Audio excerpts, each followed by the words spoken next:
Good afternoon, and welcome to this historic conference at the White House on Buddhism, the environment, and climate change.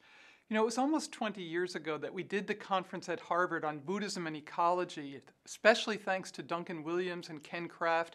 The book came out the next year in 1997. And what you're doing is going to be within a larger field of religion and ecology that I just wanted to discuss a little bit because we're so thrilled that this conference is happening. So within this climate change awareness and action that's really beginning to rev up, I wanted to mention how science and policy and ethics are coming together in a new way, and how we in the religion and ecology movement can leverage transformation, find the acupuncture points of change. Namely religion, ecology, and climate change. There's problems, of course, with religion entering this, and there's promise. But no longer are these issues of science and policy alone, because a new field in education of religion and ecology has emerged, and a new force in society. And you represent both of these. The scaling up, then, of a field and a force has occurred over the last 20 years. And I also want to highlight two important movements: the People's Climate March in New York, some of you were there, the force of this social movement, and then the education and outreach, the field, both of which I hope you'll contribute to even more. And I want to end up with a papal encyclical on the environment, which is a great sign of hope in our times. I'm sure you'll agree. So I got interested in this issue when I went to Japan in 73, 74. Again, many of you have been there, come out of the traditions out of Japanese Buddhism. But you know, the problems that we've seen in Japan, some of which have been merged overseas, but the environmental problems are still persistent in Japan, and we know this. But I became deeply interested in the cultures of East Asia as a whole, and seeing China in the early 80s, and then seeing the immense problems that have happened with water issues, soil, air, and so on. The environment in China and India are going to change the face of the world, which is why Buddhism has such an important role here. So because of this issue of how Asia was going to impact the world, 2/3 of the world's people living there, we began this series of conferences in the mid-90s, did these books beginning with Buddhism and ecology and Confucianism and Taoism and so on. But then we wanted to form a group that would take this forward. And that was at 1998 at the United Nations. We brought it here to Yale in 2006. There's a website which we'd love to have your work featured on. The world's religions and bibliographies and texts are there, statements by the religions. We want to focus and feature your climate change statement on the climate change section in particular. We have educational resources, as you know, and some of you are already on our newsletter. But let us know how we can help you in your effort there in Washington, but well beyond. We did a conference on religion and climate change in 2000, where this Daedalus volume, which is all online, is available. We've done local summits on the environment. We've done things here at Yale, as you know, and then things internationally on this issue. But when we talk not just about the educational work, but the force that's coming into play now, it was remarkable, as you know, to be in New York with 400,000 people marching peacefully, nonviolently for this change. And over 10,000 religious leaders were part of this. It was a major watershed in the movement of religion and ecology on the ground.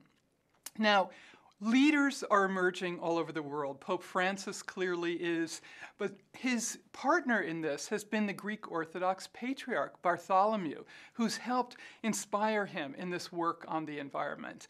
As well, here in this country, the Episcopal presiding bishop, a scientist, has testified on climate change in Congress. Joel Hunter of the Evangelicals. So there are active climate change groups all across the country. Some of them are listed here, and we want to make sure we feature the Buddhist ones as well. Within Buddhism, we know the major international leader who has focused on the environment for such a long time is the Dalai Lama. But as well, here at Yale this semester, we had the 17th Karmapa come to visit, and he gave a public talk on Buddhism and the environment. 3,000 people came to hear him. And he's focusing, as you may know, on 55 monasteries in the Himalaya region on climate change issues, solar panels, and many other projects of helping the monks understand the issues as well as people on the ground. Now, engaged Buddhists in this country are multiple. I name a few: Joanna Macy, Gary Snyder, Ken Kraft, Stephanie Kaza, Sally King, Chris Queen, many, many others. And this movement has helped really spark the ecology and Buddhist movement in this country and beyond. Now, what's happening in education, I think, is also worth noting. And that is the Jesuits are beginning to take this up, climate change as a moral issue, but bringing the science to bear as well.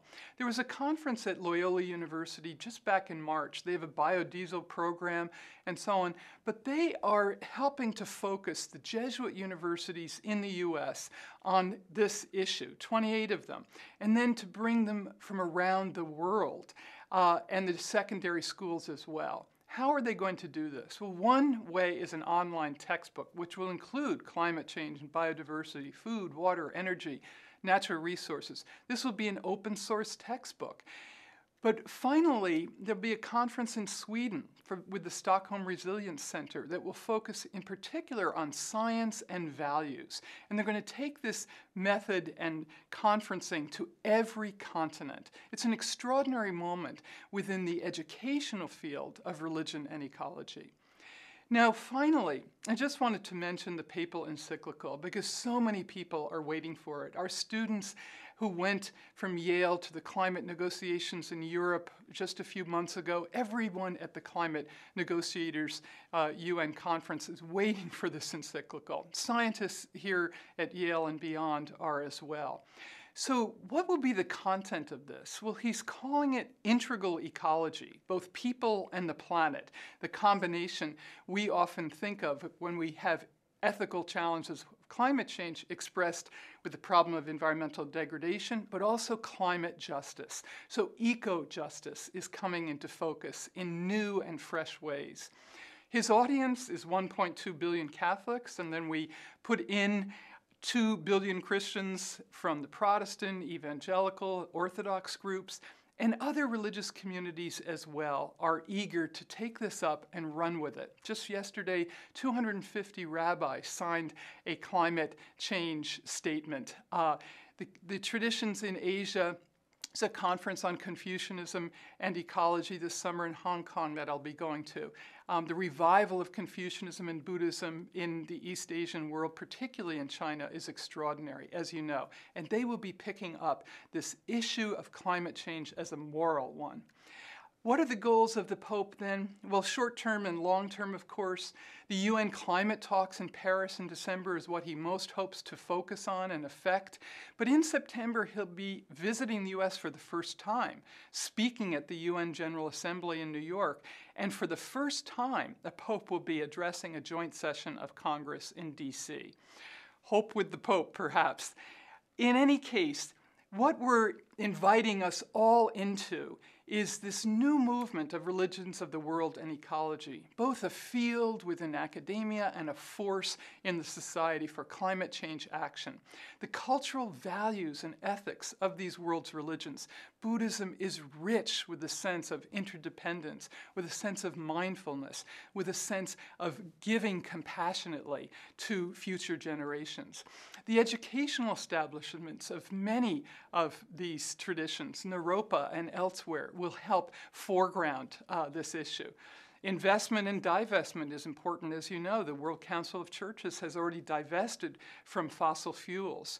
And the leadership outreach is immense. Because especially resilience and inspiration may be one of the most important ingredients that we need right now. You know, we're searching for sources of renewable energy to counteract fossil fuels, and we're looking for them in solar, in wind power, in water power. But perhaps the most important source of renewable energy are the sources that Buddhism and the other world's religions bring to us a deep sense of meditation, of mindfulness, and of action to transform our world. I hope your conference is marvelous, and thank you very much for allowing me to be a small part of it.